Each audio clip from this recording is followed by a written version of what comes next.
Bienvenidos y bienvenidas a En la mente del asesino. En este episodio comentaré un caso muy misterioso. Me refiero a la historia de Paulette Guevara Farah, un suceso marcado por incongruencias y falsedades que ha dejado muchas interrogantes sin responder. Con esta introducción te invito a presenciar uno de los casos más intrigantes de la historia de secuestros que nunca hayan sucedido en el seno de una familia. El día 20 de julio del año 2005, Lisette Farah estaba embarazada de 25 semanas, le empezaron las contracciones. Sin perder tiempo, acudió a la sala de emergencias acompañada por su esposo, Mauricio Guevara, y allí dio a luz a su segunda hija, a la que decidieron llamar Paulette. Durante varias semanas, la pequeña batalló entre la supervivencia y la muerte debido a su condición de prematura y a la complicación adicional de un derrame cerebral en el lado izquierdo. El milagro de la vida triunfó y la niña pudo sobrevivir, pero no tendría una vida como la cualquier chica normal, ya que el derrame afectó parte del cerebro que coordina la motricidad del lado izquierdo. La niña Paulette tenía una discapacidad que le causaba limitaciones para comunicarse. La niña presentaba apraxia del habla. Se trata de un trastorno neurológico que limita la capacidad de una persona para articular los movimientos musculares necesarios para pronunciar correctamente. Ella podía interactuar y comunicarse con otras personas. Aprendió varias palabras, pero aún era incapaz de pronunciar oraciones completas. A pesar de sus dificultades, aprendió a caminar, y esto significó uno de los más grandes logros, ya que los especialistas habían pronosticado que viviría postrada. Paulette era saludable, pero debía ser ayudada las 24 horas del día, y esta fue la razón para contratar a Erika y Martha Casimiro como sus cuidadoras. Pronto las hermanas Casimiro se encargaron de cuidar, además, a la hermana Lisette, y de asumir las labores domésticas del hogar. La rutina de cada mañana era dinámica para las dos hermanas cuidadoras. Levantaban a las dos niñas, las vestían, las alimentaban y las acompañaban al colegio. Durante todo el tiempo estaban a cargo de ellas, los 7 días de la semana.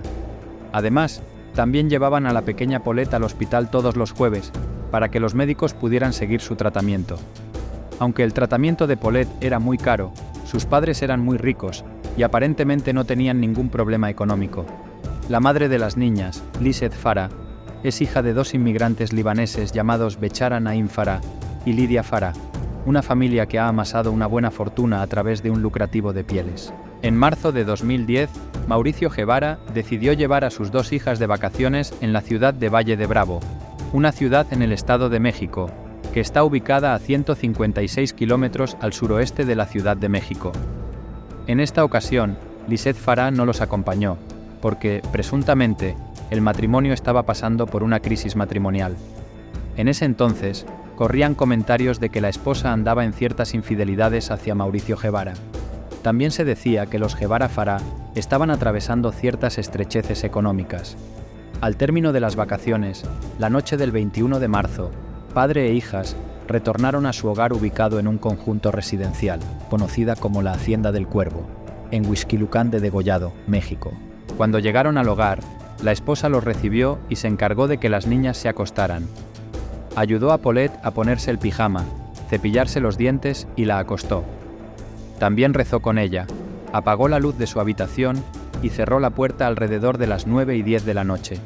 Después de eso, Lisette Farah culminó sus tareas domésticas y finalmente se fue a la cama a las 12:30 de la medianoche. Al día siguiente, a las 8 en punto, Erika Casimiro, encargada de cuidar a Paulette, fue a despertarla a su habitación para vestirla y llevarla a clase. Sorprendentemente, después de buscar en todos los rincones de la habitación, no pudo encontrarla. Entonces, a las 8:10, decidió entrar en la habitación del matrimonio para comunicarles la mala noticia. Dos versiones, dos enigmas. A partir de este momento, confluyen dos hipótesis diferentes. La primera, la de las cuidadoras, y la segunda, de Lisette Farah. Según Erika Casimiro, cuando les dijo que Paulette había desaparecido, la pareja ni se inquietó y se quedaron en la cama. Respondieron que tal vez estaba escondida para no ir al colegio o que estaría en el cuarto de su hermana. Comentó Erika que siguió buscándola, pero no la encontró. Entonces, fue de nuevo a decirles que la niña no aparecía y por fin se dedicaron a buscar a Paulette de un modo muy calmado. La cuidadora dijo que la actitud del padre era la de un hombre perezoso, mientras que Lisette tuvo tiempo de tomarse un café y fumar un cigarro. Por su parte, Lisette Farah negó estas aseveraciones de la cuidadora y argumentó que ambos, en el mismo instante cuando fueron avisados, saltaron de la cama y presurosos, con desespero, comenzaron a buscar a su pequeña. Lo cierto es que, aunque existen dos versiones diferentes, la búsqueda de la niña tuvo lugar sin resultados satisfactorios. Fue una búsqueda afanosa dentro y fuera del edificio, pero Paulette continuaba desaparecida. Ante la desesperación, Mauricio Guevara llamó a su hermana y le comunicó el trágico suceso. Entonces la hermana avisó a la policía. Media hora de ser avisadas, las autoridades se presentaron en el lugar para iniciar una inspección minuciosa.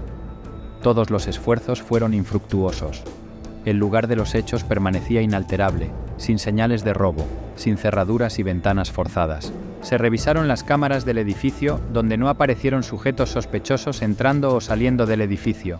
Sin embargo, en una entrevista concedida a Lili Tellez, en la misma habitación de Paulette, el 25 de marzo, aseveró que el edificio tenía circuito cerrado, pero robaron las cámaras.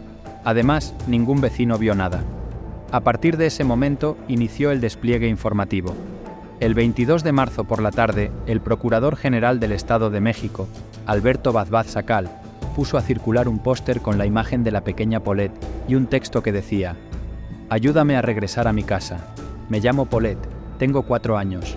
Tengo discapacidad motriz y de lenguaje. Presento cicatriz en la espalda del lado izquierdo. No puedo valerme por mí misma. Necesito a mis papás». Y debajo una línea gratuita para ponerse en contacto. Arlette Farah, hermana de Lisette, que al parecer trabaja en publicidad, mediante el correo electrónico y las redes sociales, compartió una fotografía de la niña. Pronto, en menos de lo que canta un gallo, la noticia se volvió viral en Internet. Personalidades famosas de todas partes se unieron a la noble misión de difundir la historia. Como consecuencia, los Guevara Farah fueron entrevistados en la televisión, prensa escrita, emisoras de radio. En sus entrevistas se les notaba compungidos, suplicaban a los supuestos secuestradores que le entregaran a su hija, a cambio de que no tomarían represalias que les causaran consecuencias negativas. Lisette dijo a Lili Tellez en la mencionada entrevista que a Paulette le encantan los caballos porque, por su discapacidad, cuando la sacó del hospital, le dijeron que no iba a caminar, pero gracias a la equinoterapia, ella pudo caminar. Lisette afirmó: «Paulette es una niña angelical muy linda que no da problemas». Me llamó mucho la atención que mientras Lisette habla con Lili, mueve los ojos hacia los lados y hacia arriba, como quien debe pensar primero cada palabra para que encuadren perfectamente en una historia inventada. Pronto comenzaron a aparecer inconsistencias en las declaraciones de los padres Guevara Farah. El 29 de marzo, Alberto Bazbaz, el procurador, enfatizó públicamente sobre esta característica de los padres denunciantes. En primer lugar, las afirmaciones de las niñeras no coincidían con las de los padres. Difundían las fotografías, colaboraban con la policía, participaban activamente en la búsqueda de Paulette y siempre mantenían la misma versión. Sin embargo, cada vez que los padres hablaban, expresaban marcadas incongruencias.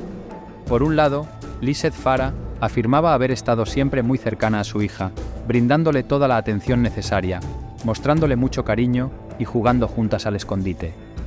Aunque las niñeras aseguraban que esto no era cierto, ya que ella ignoraba completamente a la pequeña Paulette, no le demostraba afecto y mucho menos habían jugado al escondite, dado que Paulette, debido a su condición, no sabía cómo hacerlo.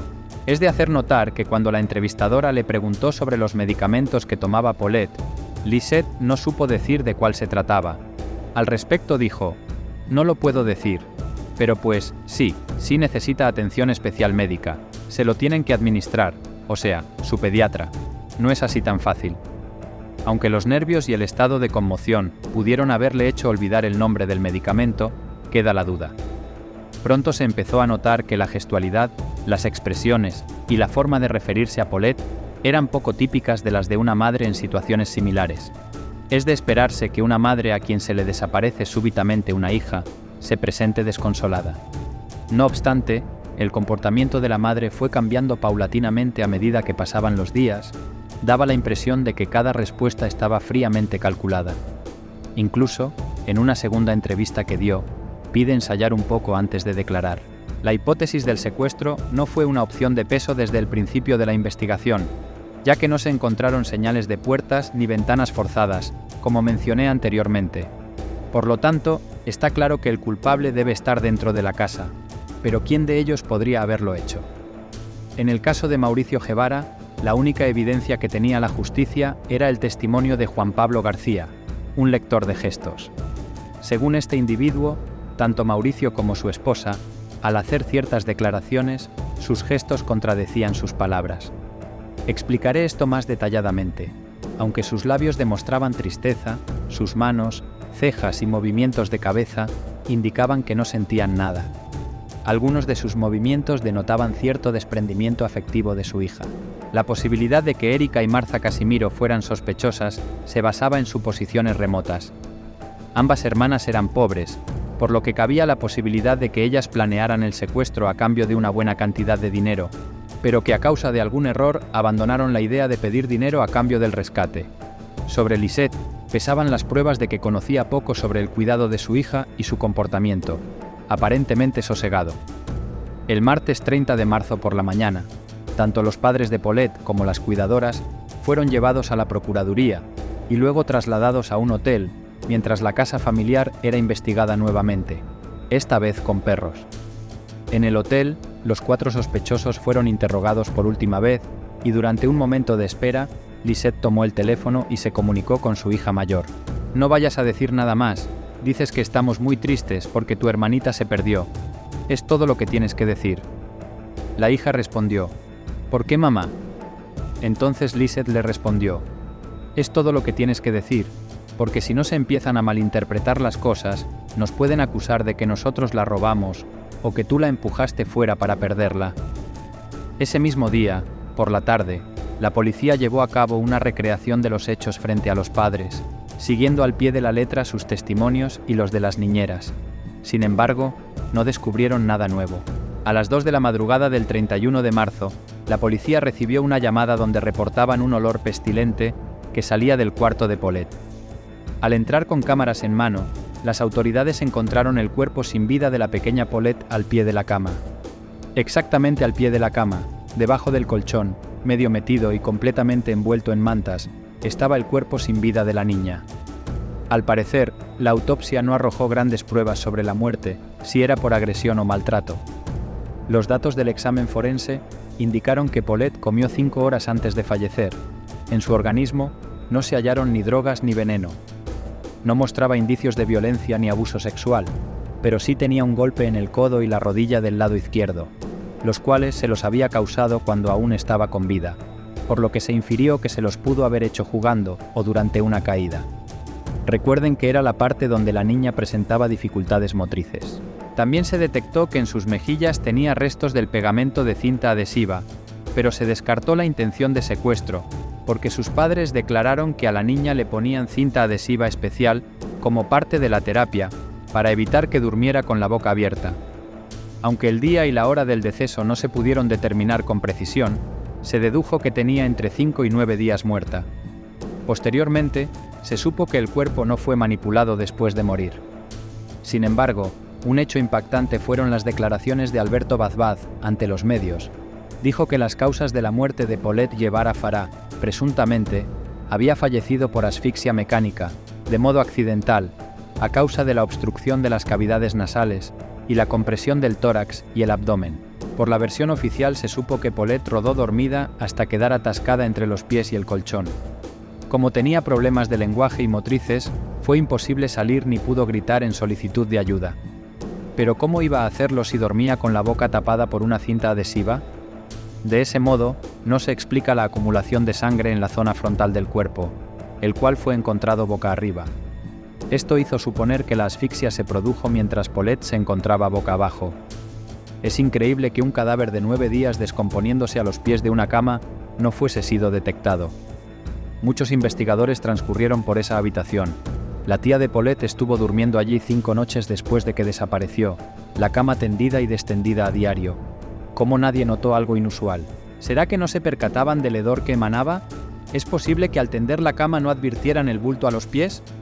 Las respuestas de la policía fueron sencillas y desconcertantes. El hedor no se percibía porque las mantas lo bloquearon. Los perros no hallaron el cadáver porque estaban adiestrados para encontrar personas vivas. Honestamente, creo que nadie creyó esas justificaciones. Si has llegado hasta aquí, es porque te está interesando esta historia.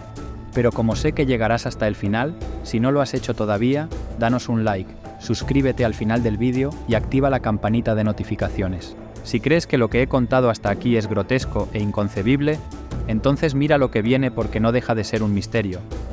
Es notorio el hecho de que, al transcurrir los días, diferentes policías e investigadores, incluso el procurador Alberto Bazbaz, dimitieron de sus cargos. Estos funcionarios inmersos en la investigación paulatinamente fueron saliendo de la escena, al parecer, por saber toda la verdad y haberse prestado para la impunidad. Se ventiló de forma no comprobada que los Guevara Fara estaban vinculados con políticos que condicionaron mediante manipulaciones a las autoridades para que la verdad no saliera a flote. En medio de una maraña de dimes y diretes, la especulación fue el método comprobado para afirmar todo tipo de suposiciones. En ese contexto se difundieron hipótesis perturbadoras, que todavía causan inquietud. Incluso se comentó que pudo tratarse de una secta que sacrificó a la niña.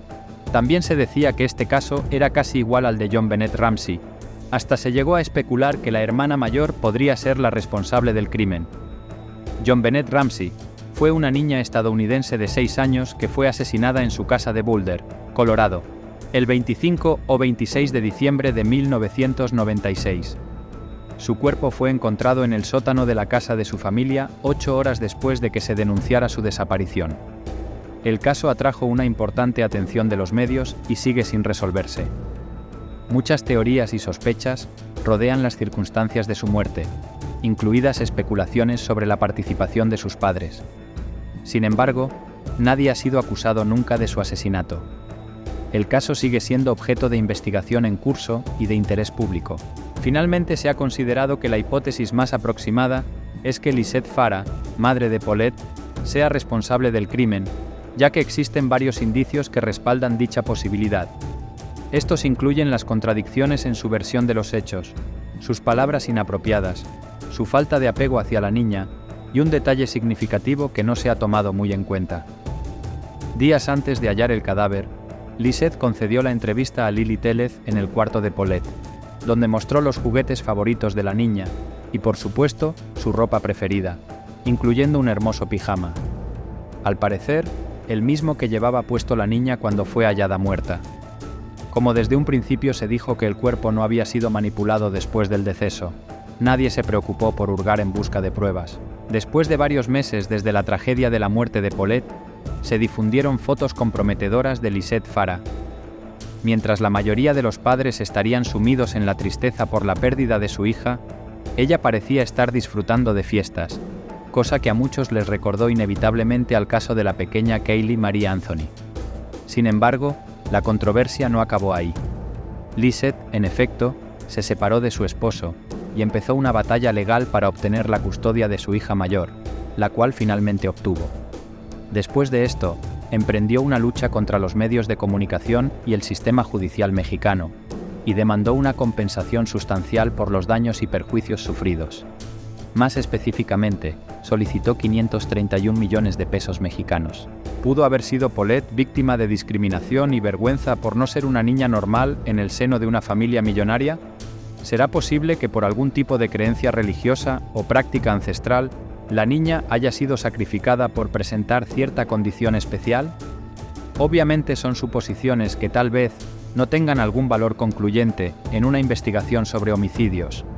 Sin embargo, hemos visto cada caso, y en realidad no se deben desestimar ninguna de las creencias que en estas circunstancias gravitan en el imaginario colectivo. Lo más importante de todo es que el caso Paulette quede aclarado, que paguen los verdaderos asesinos e implicados en la muerte de la niña. Es inconcebible que el nivel de influencia de ciertas élites sociales sirva para que un crimen tan atroz quede impune. Si te ha gustado este vídeo, háznoslo saber en los comentarios. Si crees que hemos enfocado correctamente este documental, dilo también. No olvides darnos un like, suscribirte y activar la campanita. Así tendrás de primera mano los mejores vídeos que estaremos publicando. Recuerda que tus aportes de opinión son importantes para ayudarnos a crecer y constituir una comunidad objetiva y veraz.